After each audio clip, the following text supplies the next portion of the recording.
Hey guys, myself Ashwara Nagar and today we are going to start section number 141 that is unlawful assembly. ठीक है, ये chapter 8 जो है of offences against public tranquillity उसके अंतर्गत ये चैप्टर आता है। ठीक है, अब अनलॉफुल असेंबली क्या होती है? पहले तो जब मान लीजिए 4 या 4 से मतलब 5 या 5 से ज़्यादा पर्सन है, ठीक है, और वो मतलब उनका कुछ एक पर्पज़ है, एक कॉमन ऑब्जेक्ट है कि हमें ये चीज़ें करनी है और उस पर्पज़ के लिए अगर वो लोग इकट्ठे होते हैं तो ये माना जाएगा कि वो अनलॉफुल असेंबली कर रहे हैं। अब क्या वो पर्पज़ है, क्या उनका कॉमन ऑब्जेक्ट है, वो फर्स्ट से लेकर 5th तक के क्लॉजेस में दिया गया है।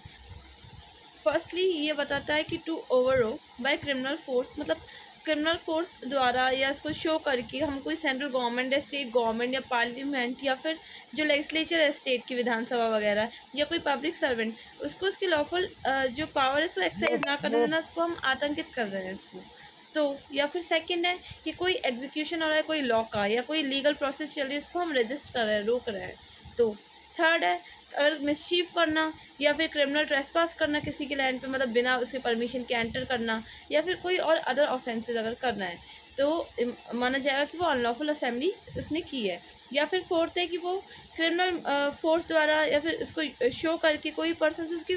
मतलब प्रॉपर्टी का पोजेशन ले रहा है या उस पर्सन को डिप्राइव कर रहे हैं उसका राइट टू वे एंजॉयमेंट करने का, एक मतलब एक रास्ते से जाने का उसका अधिकार है तो हम वहाँ जाने से उसको रोक रहे हैं। या राइट टू यूज़ वाटर है, हम उसको वो यूज़ करने से रोक रहे हैं उसका राइट, और या इन्जॉयमेंट करने से उसका राइट को उसको हम रोक रहे हैं, वंचित कर रहे हैं। या फिर फिफ्थ है कि हम क्रिमिनल फोर्स के द्वारा या शो करके क्रिमिनल फोर्स हम किसी पर्सन को कंपेल कर रहे हैं कि वो ऐसा काम करे जो वो लीगली करने के लिए बाउंड नहीं है, जैसे कि उससे हम मर्डर करवा रहे हैं या उससे हम थेफ्ट करवा रहे हैं, ठीक है, या फिर हम ऐसा वर्क उससे मतलब ना करवाएं जिसके लिए वो करने के लिए बाउंड है, मतलब अवैध जो कार्य कराने के लिए या फिर अवैध लोग कराने के लिए हम उसको कंपेल कर रहे हैं। तो फिर ये फर्स्ट से लेकर 5th तक की जो क्लॉजेज हैं इसके अंतर्गत अगर किसी का ऑब्जेक्ट आ जाता है तो ये माना जाएगा कि वो उस पर्सन ने अनलॉफुल असेंबली किया है। ठीक है, एक्सप्लेनेशन बताया कि वैसे तो एक कोई भी असेंबली 3-4 लोग इकट्ठे हैं कहीं पे भी तो वो मतलब मान लीजिए वो अनलॉफुल नहीं है, लेकिन अगर उनका ऐसा पर्पज़ हो जाता है,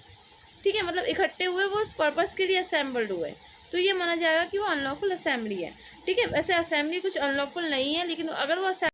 वो असेंबल्ड हो जाती है तो वो सब्सिक्वेंटली अनलॉफुल असेंबली बन जाती है। ठीक है, तो ये था सेक्शन नंबर 141 अनलॉफुल असेंबली के बारे में। और 143 में बताया गया है कि इसकी पनिशमेंट क्या होगी। तो